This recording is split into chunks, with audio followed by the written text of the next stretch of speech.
Good morning, everyone, and welcome to today's live lesson. Today, we're going to be looking at comprehension skills. Yes, there's quite a few. You've got at least 2 lots of progression tests to get through, and you also have your F2 exam. So there's always quite a large comprehension there, which has its grammar section, which has its writing section. Now, generally, there's 2 papers, paper 1 and paper 2, but they're all about 1 hour and 10 minutes, which is 80 minutes. So you've got at least about 30 minutes at least to spend on your comprehension and grammar. And you've also got another 50 minutes to spend on your writing, planning and writing. So you need that time to do good things with. Okay. Right, some other people managing to get in now. Hi there, everyone. Good to see you. Right, looking at comprehensions. As you know, there's a certain way to do things, and we're going to look at some tips on how to help you with your comprehension so you do not throw away marks. We do not like throwing away marks. That's a big fat no-no. Right. Now, the first thing you need to look at actually is, what does your brain have to do when you're reading a comprehension? It's not just about reading and answering questions as quickly as possible. No, let's take a look at what your poor brain has to be doing in the meanwhile. Okay. Yes, we can get it to go down. Right. In order to read any text, your brain must process not only the literal words, each separate word's meaning, but also their relationship in the sentence with one another. You also need to think about the context behind the words, how the language and vocabulary usage can influence emotions and inference, the meaning behind the text, which we looked at the other day, as well as how the text becomes comprehensible so that you can understand it. So your brain is doing a lot of work just by reading about it. Hi there, Jean. Reading comprehension involves using many different mental activities. Okay? Your brain's not sleeping, it's not semi-conscious, it's got to be on the ball in order to understand the meaning of a text.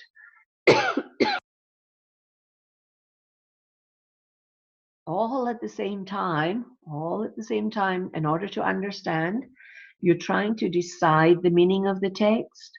You're wondering about the purpose of the text, perhaps. You also have to associate any prior knowledge you may have about that subject, thinking back, trying to see how it connects. You may have to identify the whole meaning of the thing. And you're visualizing the setting and the characters in that particular article, if there are any. And you're also trying to understand what takes place. That takes a lot of brain power to be doing that. So it's not something you can just do quickly. So basically what we're saying is, essentially, you should be thinking while you read, and don't just continue to read if you have a query. Stop reading the minute you find you're becoming confused, or you have a question, or you have a thought that doesn't seem to make sense or gel with what you're reading. Okay? You stop, and then you try to reread what you've just read to improve your understanding. Okay? So your brain is doing all this stuff just upon reading that comprehension passage. Right, what's the first thing you should do when you get a comprehension? Obviously, open up your papers and you read the passage for understanding. That gives you a general picture of what's going on.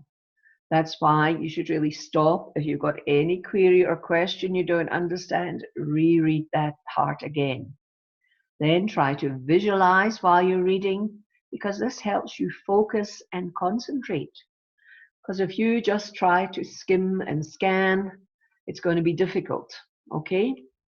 You need to focus and concentrate to get those right answers so you're not throwing away points. So what you should do while you're starting this reading, using your pen, I hope it's not that one, pencil or highlighter, to make annotations in the text or writing in the margin or highlighting phrases and vocabulary. Some people love color coding their work, so they might have a couple of different highlighters. Vocabulary that's difficult might be yellow. Something they think is an important phrase might go in yellow, that sort of thing. Some people prefer underlining to highlighting, but it's all up to you. Whatever style you suit yourself with, that's what you use. Okay, so that's the very first reading of that comprehension passage. Right, so once you've done that, then think to yourself. Ask yourself the following questions. Who are the characters? Are there any characters? Maybe there isn't. Maybe it's purely a description or an advert or whatnot. And then if it is a narrative or a description, who is the writer? Yes, you can just, and a question there on the web chat, you can use any colors you like. Some people are a bit colorblind and they prefer certain colors that they can see and others aren't. People who are colorblind, which are generally males, because it's carried down through the male line, they cannot distinguish between red and green, which is why they can be a problem at traffic lights. But that's just an aside. Let's go back to our comprehension. So if you, perhaps as I was saying, if it's a narrative passage, it came from literature, maybe you know who the writer is and what they often write about, because writers love writing about the same sorts of themes, don't they? Then ask yourself, what's the main idea of the passage? What's it all about? What are the significant points? Because, of course, your questions are probably going to be on the significant points. Think again, where does it take place? What's the setting? When does it take place? Is it now? Is it current? Is it last century? Is it a couple of 100 years ago? If so, people will be wearing different clothing. They'll be talking in a different manner to what we speak nowadays. Okay? And then finally, why has the passage been written? What was the writer's intention, particularly if it's a non-fiction passage? So that's some things to look at. No, I can't. Right. Then what do? Then read through all the questions. Why is that? Because these questions are going to give you perhaps some answers or some clues to things you are not sure about. So reading the questions can be very important. In fact, there's even some people who read the questions before they read the text. Right, when you're reading these questions, try to remember what you've read in the passage. Keep it in your mind, because you're looking for clues all the time. You are the detectives, so you look for clues. And more clues, you must take note of the following: root words and affixes. The other day in the Q&A, we were discussing prefixes and suffixes. Now, these are known as affixes, okay? So we looked at that in order to help to determine word meanings. Contrast, perhaps you can recognize how certain words might be compared or contrasted in the sentence for better understanding. Look at the logic. You need to read the rest of the sentence to understand an unknown word. And as we said, you go to the next sentence to see if the writer has repeated himself using either synonyms or a paraphrase. So he's writing the same thing but in a different way. This can help you understand a certain word or a certain phrase in the passage. And again, look at the grammar. What's the function of the word in the sentence? Is it a noun, verb, adjective, adverb? That could be important because you may have to write about that later on. Right, so after you've read the passage for the first time and annotated it, then you've read the questions. Now you read the passage again. Don't just read it once or get it read again. Now you know what the questions are, so you keep those in mind and you highlight the main idea in each paragraph if you've got a couple of them with your highlighter or whatever. And remember, the first sentence in a paragraph is often the key sentence, the topic sentence, the main sentence, and the rest of the paragraph is going to be evidence about that. And now the words and ideas that were confusing on your first read might become clearer now. Okay? So you've read the passage again, you know the questions, and this is a lot better now. You can maybe start answering the questions. Each question usually contains a question word, okay? Like who, where, what, why, when. So you should highlight that in your answers so you remember what you're answering, because some people will go way off the point and start talking about something else and lose their mark. Now, each question also contains a key word or idea. You need to highlight that because that's what you're trying to remember. It might be, why did somebody do something? Why did something happen to someone? So you need to know those two things before you answer, the question word and the key word that you're going to be talking about when you answer. Right, try to remember whether the thing you read is at the beginning, middle, or end of the passage. Now, if you've read it twice, it's great. If you've read it 3 times, even better, because by then your brain should know exactly if it's at the beginning, middle, or end. If someone's only read it once, they're probably going to have to read it all over again looking for information, okay, which is a waste of time. Don't waste time in your exams or progression tests. You don't need to copy directly from the text, but you can refer to it if you're answering a question. Then you don't make any careless factual mistakes or spelling mistakes.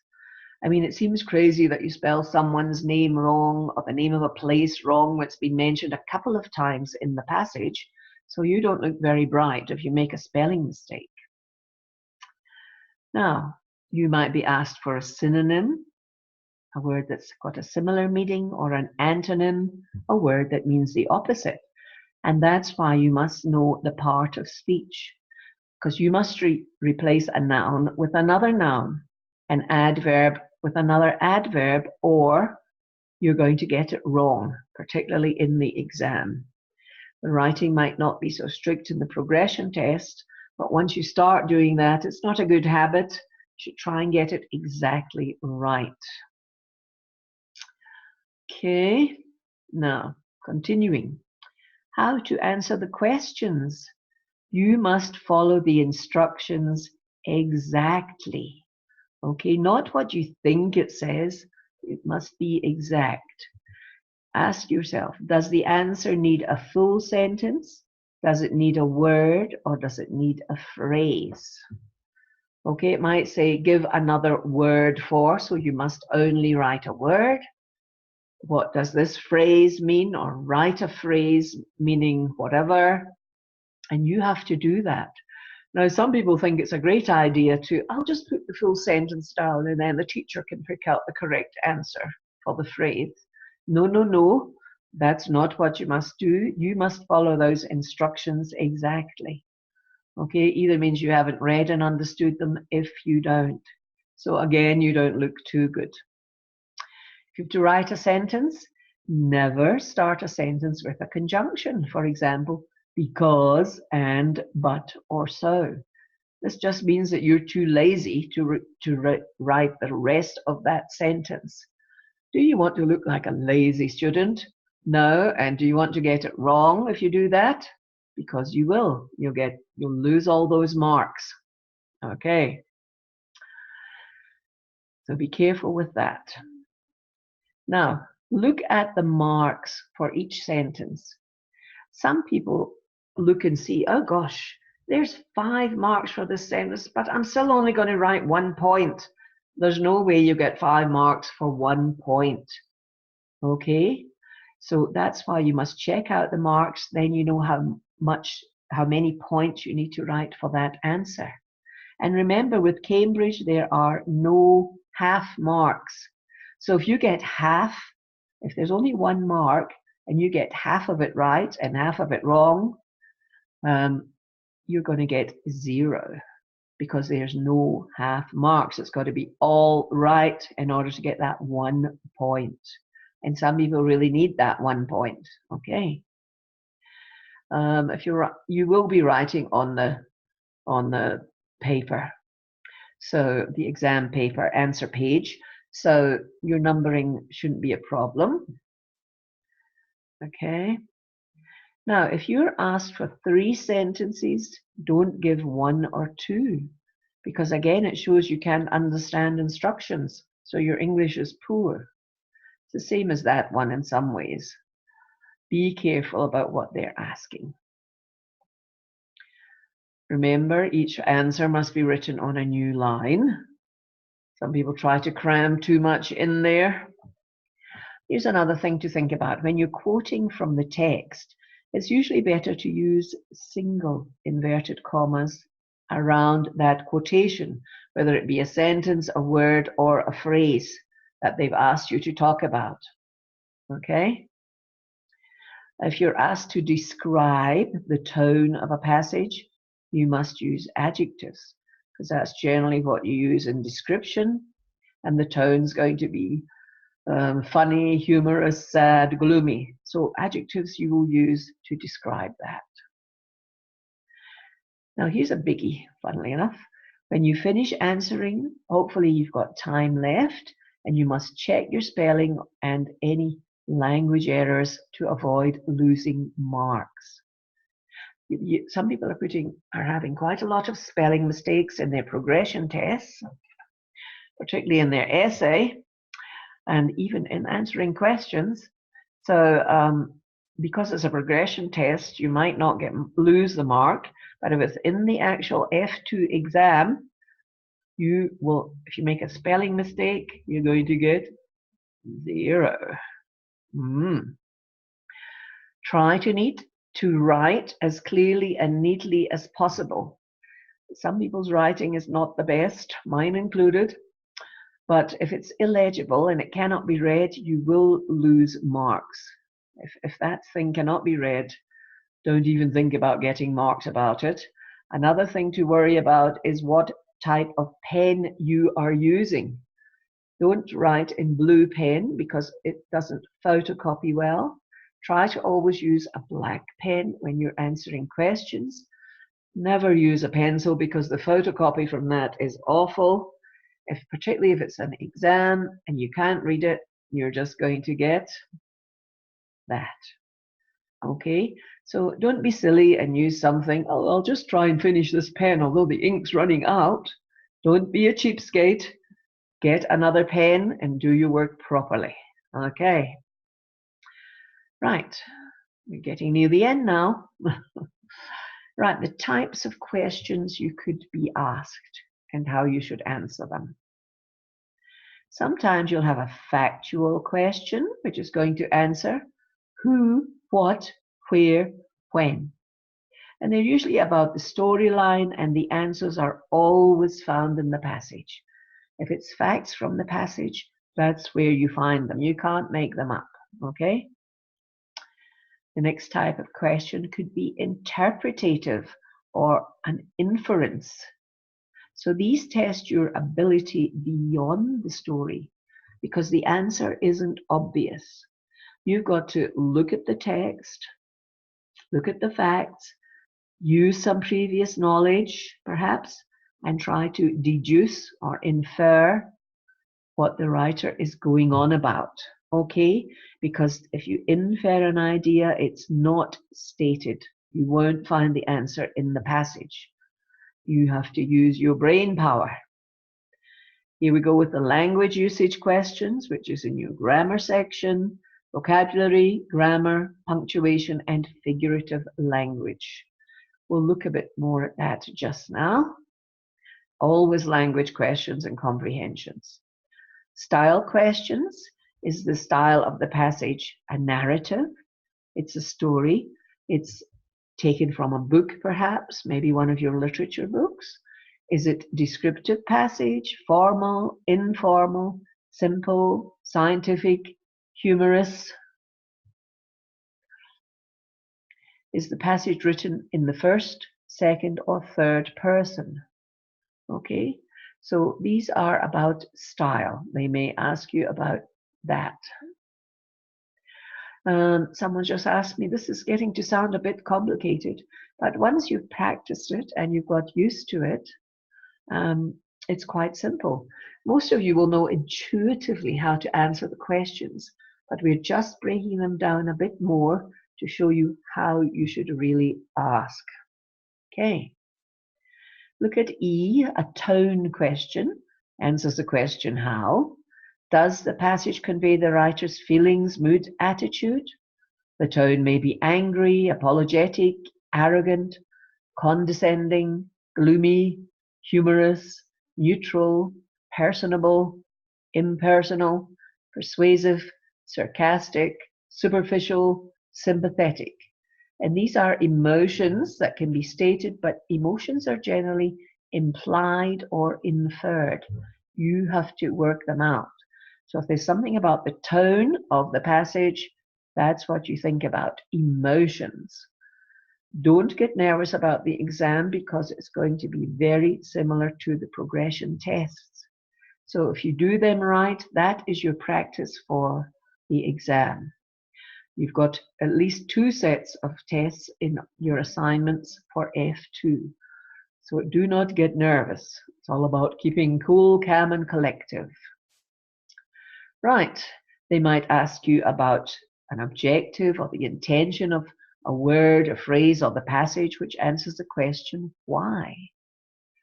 You have to first decide what the objective is, then decide whether the writer has achieved it or not. The objective might be to amuse you, condemn somebody, criticize something, might be educating you, it might be entertaining you, might explain, inform, persuade, or ridicule. Okay, if it's a narrative, it's written to entertain you only. So did you like it? Did you not? Why? Get a quotation from the answer, just like this one below. You may be asked for your opinion. Here you're asked for a response to what you have read. So it's the passage as a whole. Maybe you have to assess a character. What kind of character do you think Mr. X is in this? Okay. And you must be able to substantiate what you're thinking, or another word for substantiate, of course, is prove your opinion with examples from the text. So you say this person is ghastly and horrible. You find some words or phrases that mean ghastly or horrible. He is ghastly or horrible because of X, in your single inverted comma, and Y, single inverted comma, depending how many marks you're going to get for this opinion. If it's 1, make sure you've got at least 2 points, okay? Every single point, always put 2 examples, then you cannot go wrong. Now, entertaining means to keep you busy, to keep you occupied, to find the story pleasant, nice, so good that you may want to read another book for that, from that author. So that's what we mean by the word entertain, okay? And again, it depends on the tone. Is it humorous? It might make you laugh. Depends all on the genre of the book or passage. Okay, so we've looked at opinion, we've looked at entertain. Well, oh, there's somebody who's got a one-track mind there, but we won't discuss that now. Right, let's just quickly and briefly look at the grammar section before time runs out. Make sure you mean something about the following. Summarizing. We've looked at summarizing in Q&As before and maybe even in live lessons. Make sure you know how to summarize. Make sure you know punctuation. When do you use commas, colons, semicolons? What punctuation do you use for dialogue? Don't just think it'll come to you on the day. No, you must practice and know about it before we start. They may ask you to change verbs from one tense to another. Do you know the name of the verb tenses? Think about it. Concord, you may have to fix up a singular subject with a singular verb or a plural subject with a plural verb. Okay, that's generally what concord means. Clauses, do you know the name of your clauses? We have discussed them previously, but we need to always keep on reminding ourselves what's a relative clause, what's an adverbial clause, etc. Synonym, you may be asked to give a synonym for something. Remember, a synonym is a word that's going to be the most similar in meaning that you can come up with, the meaning in the passage, okay? Maybe you're asked to write a letter, a formal letter or an informal letter, or even an email. But people writing who are asked to write a letter in the exam, oh, they don't bother with their own address or the address of the person they're writing to. If you don't know how to write letters, let me know and I can send you information. Then finally, you must know at least some figures of speech so you can pick them out. Okay, if it's a simile, for example, you could say, she is as slow as a snail. That's a simile. She smiles like a crocodile. That's a simile. A metaphor, when you say something is another thing. She is a nightmare to work with. Okay, we're saying she is a nightmare. So that's a metaphor. Onomatopoeia, you find that everywhere generally. Bang, bang, clatter, clatter, crash, crash, yabber, yabber, blah.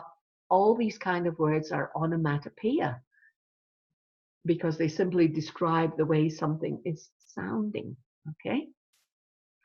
And then this one, alliteration, is quite difficult, but really we're looking at usually consonants that begin words that are similar. You'll find a phrase, for example, a bevy of beauties bolted along the boulevard.